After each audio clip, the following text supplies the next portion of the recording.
പ്രിയപ്പെട്ടവരെ, ഒരു പെരുന്നാൾ കൂടി വരികയാണ്. എന്താ സന്തോഷം! പെരുന്നാൾ എന്ന് ആലോചിക്കുമ്പോൾ തന്നെ വല്ലാത്തൊരു സന്തോഷം. പെരുന്നാളിൻ്റെ രുചിയുള്ള വിഭവങ്ങളൊന്നല്ല. പെരുന്നാളിന് ഓരോ വീടുകൾ സന്ദർശിക്കുമ്പോൾ മനുഷ്യരിൽ നിന്ന് മനുഷ്യരിലേക്ക് ഇങ്ങനെ ഒരു വിനോദയാത്ര നടക്കുമ്പോൾ കിട്ടുമ്പോഴൊരു സന്തോഷമുണ്ടല്ലോ. കുടുംബത്തിലും നാട്ടുകാരിലും ഫ്രണ്ട്സിൻ്റെയൊക്കെ സന്ദർശിച്ച് വരുമ്പോൾ ഉണ്ടാകുന്ന ഒരു സുഖമുണ്ടല്ലോ. ആ സുഖം എന്ന് പറഞ്ഞാൽ അതാണ് ഒരു ഇതിലെ എന്താ രസം. നമ്മൾ കഴിക്കുന്ന രുചിയുള്ള ഭക്ഷണത്തെക്കാളും മാധുര്യമുണ്ട് അതിന്. തീർച്ചയായിട്ടും നാളെ പെരുന്നാൾ.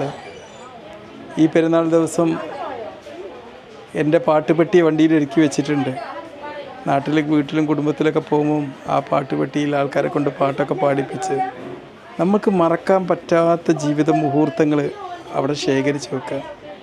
പിന്നെ നമ്മൾ ജീവിതത്തിൻ്റെ കുറേ കാലങ്ങൾക്കപ്പുറത്തേക്ക് നോക്കുമ്പം ഈ പെരുന്നാളിൻ്റെ ആ ദിവസങ്ങളിൽ ശൈല നമുക്ക് കാണേണ്ടത് മനോഹരമായിട്ടുള്ള ജീവിത ചിത്രങ്ങളായിരിക്കണം.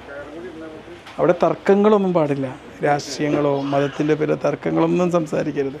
സ്നേഹബന്ധങ്ങൾ മാത്രം, ഊഷ്മളമായ സ്നേഹബന്ധങ്ങൾ. അത് മാത്രമേ പെരുന്നാൾ ദിവസം ചർച്ച ചെയ്യാൻ പാടുള്ളൂ.